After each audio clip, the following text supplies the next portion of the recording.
What were C.S. Lewis's reflections on intimacy and Christian marriage and divorce in his Mere Christianity? Should Christians seek to love themselves? Should Christian couples be able to divorce? If so, when? Should we talk about sex, or would it be safer spiritually to talk about intimacy? Should Christians marry for love, or should they marry only to raise a family? Previously, we reflected on how Christians in England and Europe faced the fascist and Nazi threats during World War II, and how these experiences influenced the decrees of Vatican II. We also reflected on whether C.S. Lewis used St Augustine and other church fathers as sources. And this is the final video on C.S. Lewis's discussions of the cardinal virtues and the theological virtues of faith, hope, and charity, and also reflections on forgiveness, pride, and envy. Our thumbnail depicts the book of Tobit, which is part of the Catholic Scriptures and is included in the Protestant Apocrypha. In this delightful book, a favorite book of young Catholic couples, Tobias and Sarah are newlyweds who kneel and pray to God before climbing into their wedding bed, asking God to protect them from evil before they consummate their marriage. In this story, in prior years, a demon had killed several young men who had fallen in love with Sarah. After Tobias and Sarah pray at the foot of their bed, the Angel Raphael is seen binding the demon, protecting the newlyweds so that they will have a long and happy marriage with many children.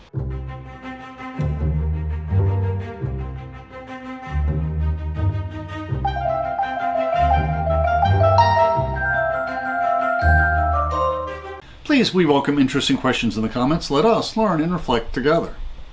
At the end of our talk, we'll discuss the sources used for this video. Please feel free to follow along in the PowerPoint script we uploaded to SlideShare, which includes illustrations.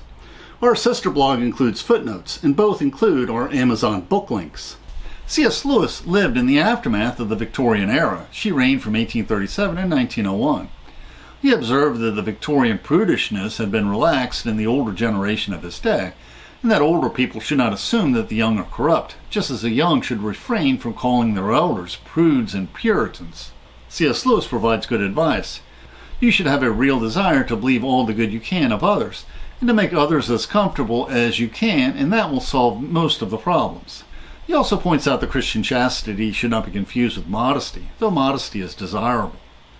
But C.S. Lewis still has Victorian sensibilities. He habitually calls evil badness, as in this quote, "Goodness is itself, badness is only spoiled goodness. Evil is a parasite, not the original thing." C.S. Lewis continues, "Pleasure, money, power, and safety are all, as far as they go, good things.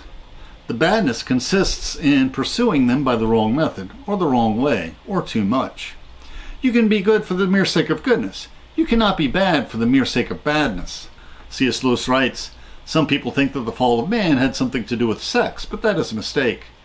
The story in the book of Genesis rather suggests that some corruption in our sexual nature followed the fall and was its result and not its cause.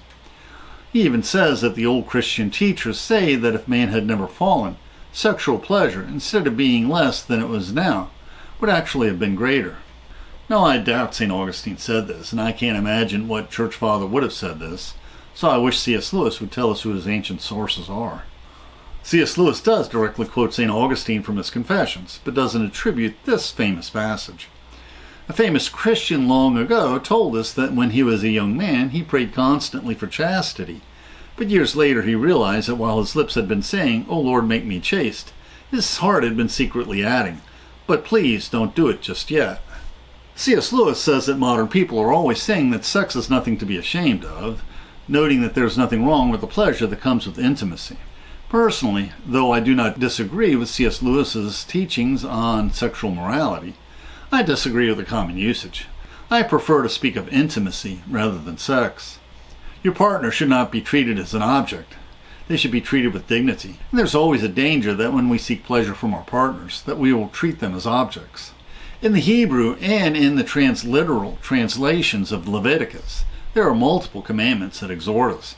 Thou shalt not uncover the nakedness of anyone who is not your wife.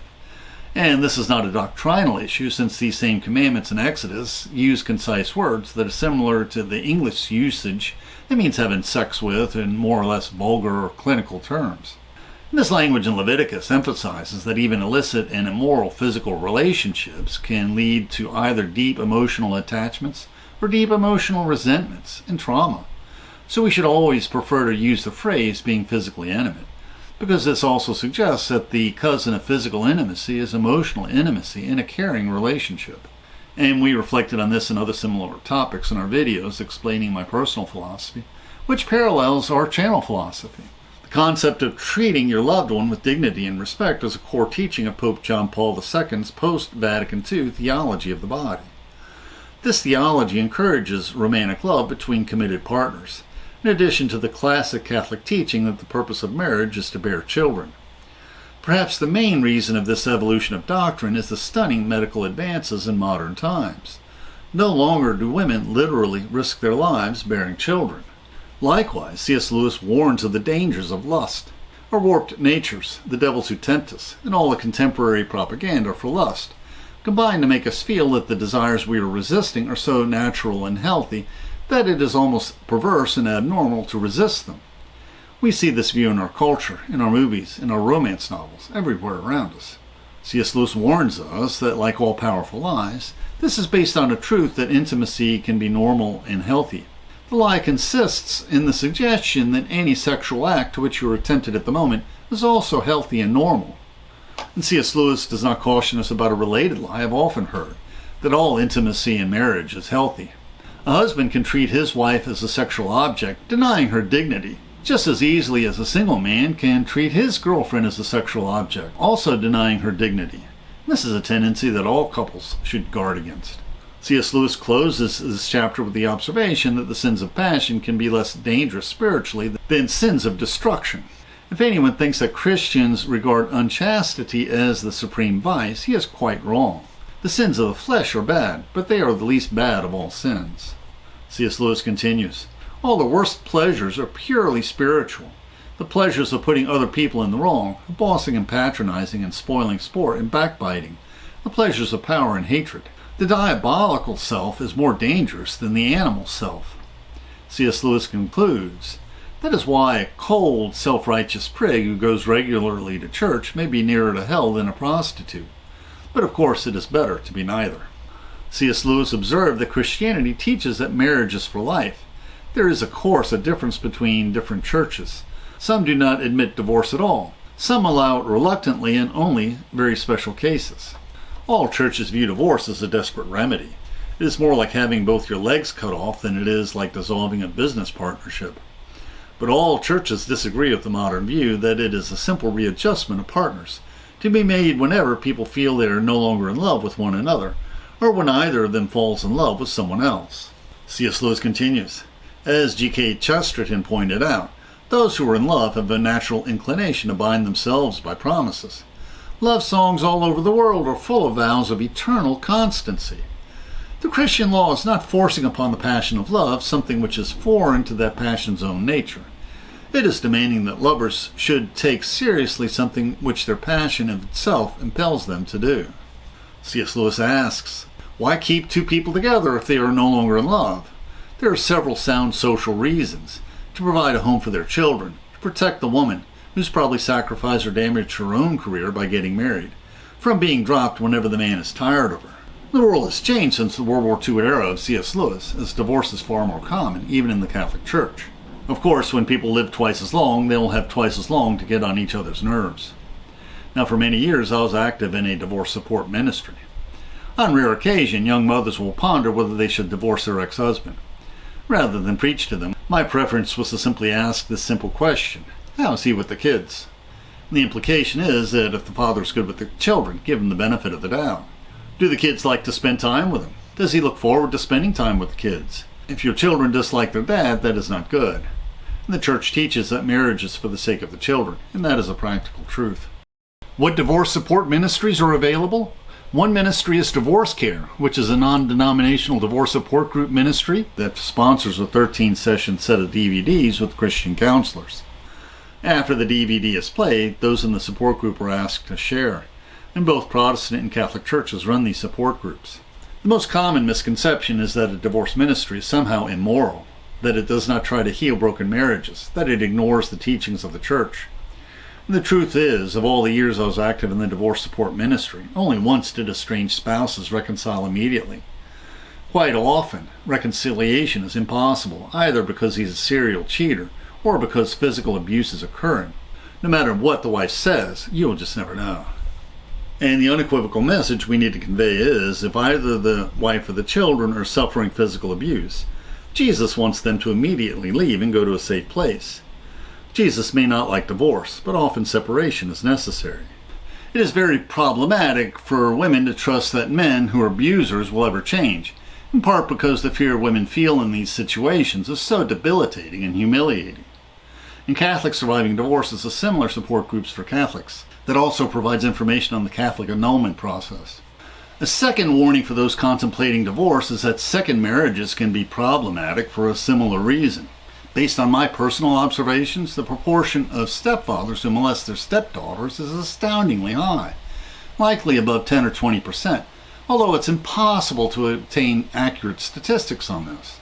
Now, in my humble opinion, this is a far greater problem than spouses who fight all the time, as long as the fights don't get physical.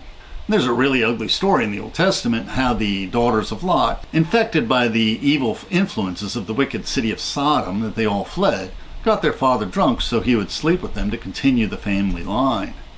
And this reminds us that these abhorrent stories are as old as humanity itself. And there are many paintings of this horrible story, which again tells us more about ourselves than it tells us about God. We always counseled our divorced couples to reconcile, but we defined reconciling as becoming slightly less angry and judgmental towards your ex-spouse today than you were yesterday. Reconciling is a lifelong process. Of course, if there are no kids, there's often no need to keep in contact. C.S. Lewis observes, chastity is the most unpopular of the Christian virtues. There's no getting away from it. The Christian rule is either marriage with complete faithfulness to your partner or else total abstinence.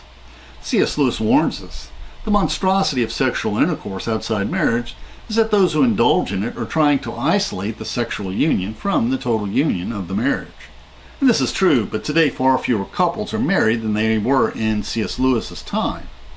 However, Christians should refrain from criticizing those couples who did not marry. After a few years, we relabeled our support group to the Divorced and Separated Support Group, because we wanted to assure those who needed help that we would not judge them.